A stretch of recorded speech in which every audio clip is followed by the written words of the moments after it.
Friends, स्वागत है हमारे YouTube channel facts from market. तो फ्रेंड्स, आज मैं आपसे करा रहा हूँ वर्ष नंबर 24 क्लास 8 सामाजिक विज्ञान इतिहास। तो फ्रेंड्स चलिए फ्रेंड्स समझते हैं इस वर्कशीट को वीडियो के माध्यम से। 8/5 जब जनता बगावत करती है 1857 व उसके बाद विद्रोह के बाद के साल। अगर आपने ये वर्कशीट ध्यान से समझ ली तो आपका अगला आने वाला असेसमेंट भी बहुत आसानी से हो जाएगा। तो फ्रेंड्स चलिए हम इसे समझ लेते हैं। विद्रोह के बाद के साल। अंग्रेजों ने 1859 के आखिर तक देश पर दोबारा नियंत्रण पा लिया था, लेकिन अब वे पहले वाली नीतियों के सहारे शासन नहीं चला सकते थे। अंग्रेजों ने जो अहम बदलाव किए वे निम्नलिखित हैं। ब्रिटिश संसद में 1858 के नए कानून के द्वारा ईस्ट इंडिया कंपनी का सारे अधिकार ब्रिटिश साम्राज्य के हाथ में सौंप दिए गए। ब्रिटिश मंत्रिमंडल के एक सदस्य को भारत मंत्री के रूप में नियुक्त किया गया। उसे भारत के शासन से संबंधित मामलों को संभालने का जिम्मा सौंप गया। उसे सलाह देने के लिए एक परिषद का गठन किया गया जिसे इंडियन काउंसिल कहा जाता था।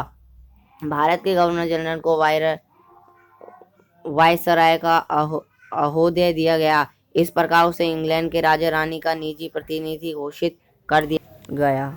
इसके फलस्वरूप अंग्रेज सरकार ने अंग्रेज अधिकृत भारत के शासन की जिम्मेदारी सीधे अपने हाथों से ले ली। देश के सभी शासकों को भरोसा दिया गया कि भविष्य में कभी भी उनके क्षेत्र पर कब्जा नहीं किया जाएगा। उन्हें अपनी नियासत अपने समझो यहाँ तक कि अपने दत्तक पुत्रों को सौंपने की छूट दे दी गई, लेकिन उन्हें इस बात लिए प्रेरित किया गया कि वे ब्रिटेन की रानी को अपना आधिपत्य स्वीकार करें। इस तरह भारतीय शासकों को ब्रिटिश साम्राज्य के अधीन शासन चलाने की छूट दे दी गई।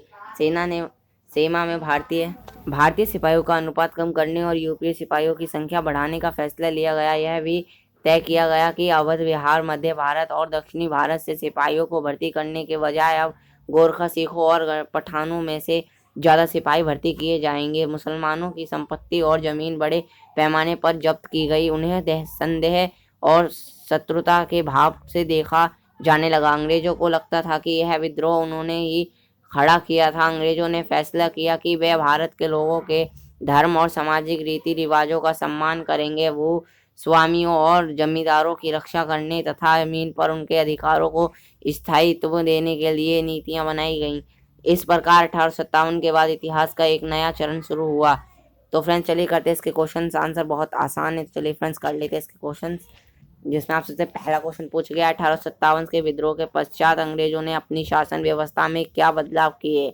तो फ्रेंड्स का आंसर बहुत छोटा सा है, मैं भी आपको करके दिखा देता हूँ। फ्रेंड्स आप यहाँ से वीडियो पॉज करके आंसर कर लें। उसके बाद चलिए फ्रेंड्स बढ़ते हैं क्वेश्चन नंबर 2 की ओर, जिसमें आप सभी से पूछा गया है आपके विचार से अंग्रेजों ने ये बदलाव क्यों किए होंगे। तो फ्रेंड्स का आंसर मैं भी आपको करके दिखा देता हूँ। तो फ्रेंड्स मैंने इसका आंसर लिख दिया, आप वीडियो को पॉज करके इसे कर लें। और तो चलिए फ्रेंड्स बढ़ते हैं क्वेश्चन नंबर 3 की ओर, जिसमें आप सभी से पूछा गया है